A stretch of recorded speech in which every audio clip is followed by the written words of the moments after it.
June ಅಂದ್ರೆ ಅದು ಮಳೆಗಾಲದ ತಿಂಗಳು. ಆದರೆ ಜೂನ್ ಮುಗಿಯುತ್ತಾ ಬಂದರೂ ರಾಜ್ಯದಲ್ಲಿ ಅಂದ್ಕೊಂಡಂತೆ ಮಳೆಯಾಗ್ತಿಲ್ಲ. ಮುಂಗಾರು ಕೈಕೊಟ್ಟಿದ್ದು ಬೆಳೆಗಳೆಲ್ಲ ಒಣಗ್ತಿವೆ. ಮಲೆನಾಡು ಕರಾವಳಿ ಭಾಗದಲ್ಲೇ ಮಳೆರಾಯ ಮುನಿಸಿಕೊಂಡಿದ್ದು ಜೀವನದಿಯ ಒಡಲೆ ಖಾಲಿಯಾಗಿದೆ.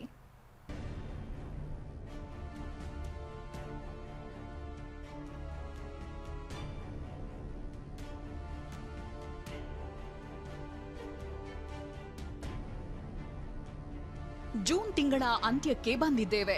ಇನ್ನು 10 ದಿನ ಕಳೆದ್ರೆ ಜೂನ್ ತಿಂಗಳು ಮುಗ್ದೇ ಹೋಗುತ್ತೆ. ಹೀಗೆ ತಿಂಗಳುರುಳಿದ್ರೂ ಮುಂಗಾರು ಮಾತ್ರ ವ್ಯಾಪಿಸಲೇ ಇಲ್ಲ. ಜೂನ್ ಮೊದಲ ವಾರದಲ್ಲಿ ರಾಜ್ಯಕ್ಕೆ ಕಾಲಿಟ್ಟಿದ್ದ ಮಳೆರಾಯ ಅಷ್ಟೇ ವೇಗದಲ್ಲಿ ಮರೆಯಾಗಿದ್ದಾನೆ. ಮಳೆರಾಯನ ಇದೇ ಕಣ್ಣಾಮುಚ್ಚಾಲೆ ಆಟದಿಂದ ನದಿಗಳು ಬತ್ತಿ ಹೋಗಿದ್ರೆ ಬೆಳೆಗಳು ಕೂಡ ಒಣಗಿ ಹೋಗ್ತಿವೆ.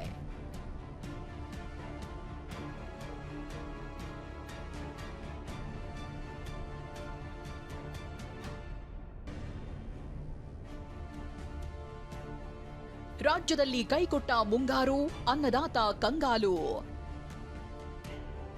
ಜೂನ್ ತಿಂಗಳಲ್ಲೇ ಬತ್ತುವ ಹಂತಕ್ಕೆ ಬಂದ ಕಾವೇರಿ ನದಿ.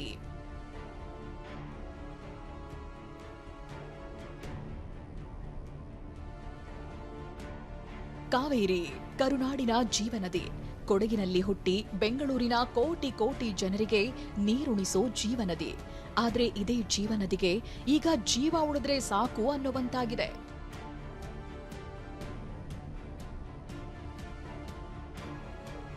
ಪ್ರತಿ ವರ್ಷ ಜೂನ್ ತಿಂಗಳಲ್ಲಿ ಮುಂಗಾರು ಆರಂಭವಾಗ್ತಿದ್ದಂತೆ ಕಾವೇರಿ ನದಿಗೆ ಜೀವ ಕಳೆ ಬರ್ತಿತ್ತು.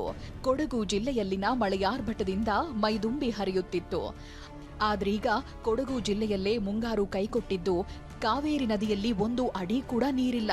ನಾವಿವಾಗ ಕೊಡಗು ಮತ್ತು ಮೈಸೂರು ಗಡಿಯಲ್ಲಿರುವಂತಹ ಕೊಪ್ಪ ಸೇತುವೆ ಬಳಿ ಇದ್ದೇವೆ. ಇಲ್ಲಿ ಈ ಕಾವೇರಿ ನದಿ ಹರಿಯುತ್ತೆ. ಸಾಮಾನ್ಯವಾಗಿ ಈ ಜೂನ್ 3ನೇ ವಾರದಲ್ಲಿ ನಾವು ಈ ನಿಂತ ಸ್ಥಳ ಏನಿದೆ ಅಂದರೆ ನಾವೀಗ ಅಕ್ಷರಶಃ ನದಿಯ ಒಡಲಲ್ಲಿ ನಿಂತಿದ್ದೇವೆ. ನದಿಯ ಒಡಲನ್ನು ನೋಡಿದರೆ ಬೇರೆ ಕಲ್ಲುಗಳಷ್ಟೇ ನಮಗೆ ಕಾಣ್ತಾ ಇದೆ. ಒಂದು 1 ಅಡಿ ನೀರಷ್ಟೇ ನಮಗೆ ಹರಿತಾ ಇರೋದನ್ನು ನೋಡ್ತಾ ಇದ್ದೇವೆ. ಪರಿಸ್ಥಿತಿ ಹೀಗೆ ಮುಂದುವರೆದ್ರೆ ಮುಂದಿನ ದಿನಗಳಲ್ಲಿ ದೊಡ್ಡ ಸಂಕಷ್ಟವೇ ಎದುರಾಗಲಿದೆ.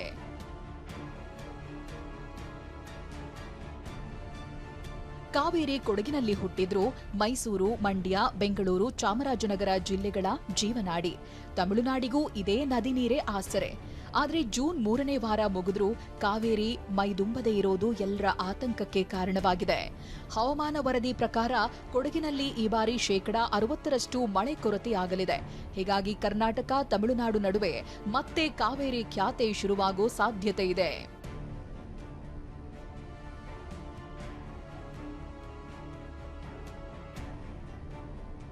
ಮಳೆ ಇಲ್ಲದೆ ಒಣಗಿ ನಿಂತ ಭೂಮಿ. ಒಣಗುತ್ತಿವೆ ಹೆಸರು, ಶೇಂಗಾ, ಮೆಕ್ಕೆಜೋಳ.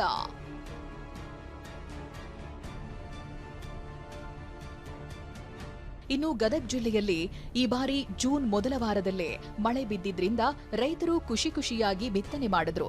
ಜಿಲ್ಲೆಯಲ್ಲಿ 50% ಬಿತ್ತನೆಯಾಗಿದೆ. ಶೇಂಗಾ, ಹೆಸರು, ಮೆಕ್ಕೆಜೋಳ ಅಂತ ವಿವಿಧ ಬೆಳೆ ಬಿತ್ತನೆ ಮಾಡಿದ್ದ ರೈತರು ಈಗ ಆತಂಕಗೊಂಡಿದ್ದಾರೆ. ಒಂದ್ ಕಡೆ ಮಳೆ ಬರ್ತಾ ಇಲ್ಲ, ಇನ್ನೊಂದ್ ಕಡೆ ಬಿಸಿಲು ಕೂಡ ಹೆಚ್ಚಾಗ್ತಿದೆ. ಇದರಿಂದ ಬೆಳೆಗಳು ಒಣಗಿ ಹೋಗ್ತಿವೆ. ನೋಡ್ಬೋದು, ನಾವು ಗದಗ ತಾಲೂಕಿನ ಹೊಂಬಳ ಗ್ರಾಮದ ವ್ಯಾಪ್ತಿಯಲ್ಲಿ ಇದ್ದೀವಿ. ಈಗಾಗಲೇ ರೈತರು ಈ ಭಾಗದಲ್ಲಿ ಹೆಸರು, ಗೋವಿನಜೋಳ, ಶೇಂಗಾ ಎಲ್ಲವೂ ಕೂಡ ಬಿತ್ತನೆ ಮಾಡಿದರೆ ನಾಟಿ ಕೂಡ ಚೆನ್ನಾಗಿತ್ತು. ಆದರೆ ಕಳೆದ 25 ದಿನಗಳಿಂದ ಕೂಡ ಒಂದು ಹನಿ ಮಳೆ ಸುರಿದಿಲ್ಲ. ಹೀಗಾಗಿ ಸಂಪೂರ್ಣ ಭೂಮಿ ಒಣಗಿ ಹೋಗ್ತಾ ಇದೆ. ಚಿನ್ನ ಅಡ ಇಟ್ಟು ಸಾಲ ತಂದು ಕೃಷಿ ಮಾಡಿದ್ದ ರೈತರು ಮುಂದೇನು ಅನ್ನೋ ಚಿಂತೆಯಲ್ಲಿದ್ದಾರೆ. ಗದಗ ಜಿಲ್ಲೆಯ 7 ತಾಲೂಕಿನಲ್ಲೂ ರೈತರು ಸಂಕಷ್ಟಕ್ಕೆ ಸಿಲುಕಿದ್ದು ಹೊಂಬಳ ಗ್ರಾಮದ ರೈತರಂತೂ ಕಂಗಾಲಾಗಿ ಹೋಗಿದ್ದಾರೆ. ಹ್ಞೂನ್ರಿ, ಬಂಗಾರ ಎಲ್ಲ ಒತ್ತಿ ಇಟ್ಟು ಎಲ್ಲ ಬಿತ್ತಿದೀವ್ರಿ, ಬರ್ತಾವಂತೇಳಿ ಬರಾಶನ್ ಮ್ಯಾಗ ಅವು ಏನು ಎಲ್ಲ ಒಣಗಿ ಹೊಂಟ್ಬಿಟ್ಟವ್ರಿ. ಈಗ ಅದು ಏನು ಇಲ್ಲ ನೋಡ್ರಿ ನಮಗೀಗ. ಈಗ ಬಡ್ಡಿ ಕೇಳ್ತಾರ್ರಿ, ಮತ್ತೆ ಏನು ಮಾಡ್ಬೇಕ್ರಿ? ಮಳೆ ಕೊರತೆ, ಕಡಿಮೆಯಾದ ನೇರಳೆಯ ಸಿಹಿ.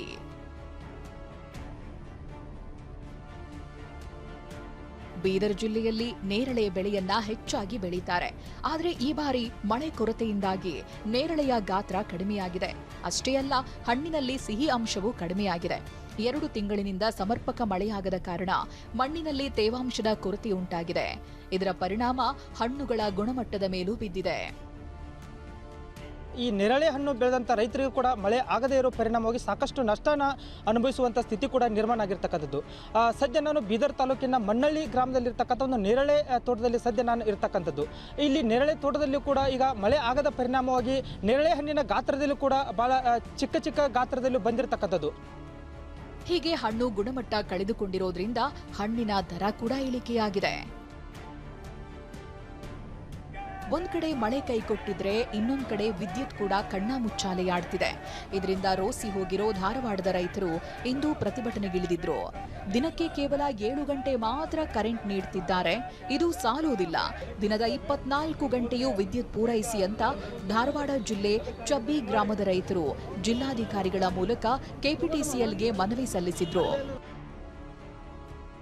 ಹೀಗೆ ಮುಂಗಾರು ಮಳೆ ಕೈಕೊಟ್ಟಿರೋದು ರೈತರು ಕಂಗಾಲಾಗುವಂತೆ ಮಾಡಿದ್ದು, ಇನ್ನಾದ್ರೂ ಮಳೆ ಬಂದ್ರೆ ಬೆಳೆ ಉಳಿದುಕೊಳ್ಳಲಿದೆ, ಇಲ್ಲದೆ ಹೋದ್ರೆ ರೈತರ ಬದುಕು ಬೀದಿಗೆ ಬೀಳಲಿದೆ. Bureau report TV9.